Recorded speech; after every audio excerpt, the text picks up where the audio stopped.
নমস্কাৰ সকলোকে স্বাগতম জনাইছো অন্য এক নতুন ভিডিঅ'ত। এইটো ভিডিঅ'ত আলোচনা কৰিম অৰুণোদয় 3.0 আঁচনিৰ বিষয়ে। অৰুণোদয় 3.0 আঁচনিৰ ফৰ্ম ফিল আপ চলি আছে। আপোনালোকে ফৰ্ম ক'ত পাব তাৰ ভিডিঅ' মই বনাইছো। আপোনালোকে ফৰ্ম কেনেকৈ ফিল আপ কৰিব তাৰ ভিডিঅ' মই বনাইছো, আপোনালোকে গৈ চাব পাৰে।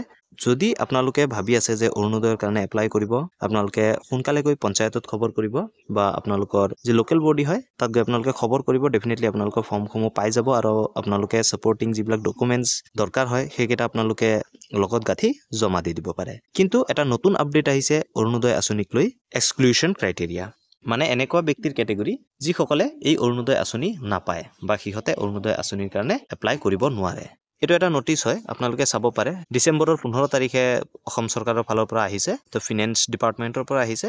ইয়াত ক্লিয়াৰলি লিখিছে এক্সক্লুশ্যন ক্ৰাইটেৰিয়া 2.4 পইণ্টৰ 4 নম্বৰ আৰু 5 নম্বৰ ক্ৰাইটেৰিয়াটো ইয়াত ডিটেইলছকৈ দিছে যে university, college, higher secondary, junior college, high school, upper primary and lower primary school teachers. To college, university, higher secondary, junior college, high school, upper primary, lower primary স্কুলৰ টিচাৰ্ছসমূহ including contractual, temporary. পাৰ্মানেণ্টৰ লগতে কণ্ট্ৰেকচুৱেলো হ'ব পাৰে বা temporary হ'ব পাৰে। তো সিহঁতে এই অৰুণোদয় আঁচনিৰ অধীনত নাহে, সিহঁতে এই অৰুণোদয় আঁচনিৰ কাৰণে এপ্লাই কৰিব নোৱাৰে। আৰু নেক্সট পইণ্টটো কৈছে যে এনি গভৰ্ণমেণ্ট ৰেগুলাৰ এমপ্লয়ী, যিকোনো চৰকাৰী চাকৰিয়াল, ৰেগুলাৰ চাকৰিয়াল, পেঞ্চনাৰ যিসকলে পেঞ্চন পাই থাকে, অৰ কণ্ট্ৰেকচুৱেল এমপ্লয়ী। কণ্ট্ৰেকচুৱেল এমপ্লয়ীবিলাকো যেনেকৈ ধৰি লওক অংগনবাদী ৱৰ্কাৰ, অংগনবাদীৰ কৰ্মীসকল বা মিড ডে মিল ৱৰ্কাৰ, যে স্কুলৰ যি মিড ডে মিল বনায় তাৰ ৰান্ধনীসকল, আৰু আশা ৱৰ্কাৰ, আশা কৰ্মচাৰী, আশা ছুপাৰভাইজাৰ, গাঁও প্ৰধান। তো এইকেইটা কেটেগৰীয়ে অৰুণোদয় আঁচনি নাপায়, সিহঁতে অৰুণোদয় আঁচনিৰ কাৰণে আবেদন কৰিব নোৱাৰে। তো এই নটিচটোৰ জৰিয়তে এইটোৱে কৈছে, আৰু ইয়াত ক্লিয়াৰলি লিখিছে however it has come to notice that the government that some beneficiary or their dependent family members falling under above mentioned category are still taking benefits under the scheme which is a gross violence of scheme guidelines।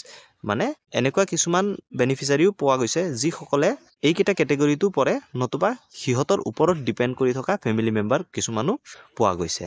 তো এইটো এই আঁচনিৰ যি guideline হয় সেইটো ৰুলক brake কৰিছে।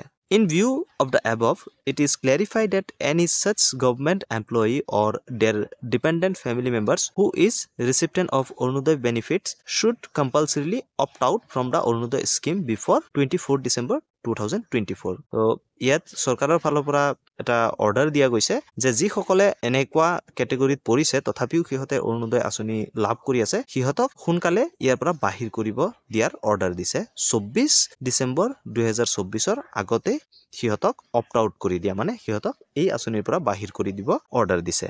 Following which term disciplinary action will be initiated against them, সিহঁতৰ এগেইনষ্টত action লোৱা যাব পাৰে। This order comes in force with immediate effect। তো এই অৰ্ডাৰটো অতি সোনকালে আৰু চিৰিয়াছ হিচাপে ল'ব দিছে। তো এই ভিডিঅ'টোত ইমানেই আছিলে। যদি আপোনালোকে এইকেইটা কেটেগৰীত পৰে, আপোনালোকক ৰিকুৱেষ্ট কৰিম যে আপোনালোকে অৰুণোদয় আঁচনিৰ কাৰণে এপ্লাই নকৰিব, কাৰণ চৰকাৰে যিকেইটা গাইডলাইন দিছে সেইকেইটা গাইডলাইনৰ মানুহবিলাকেহে অৰুণোদয় আঁচনি পাব।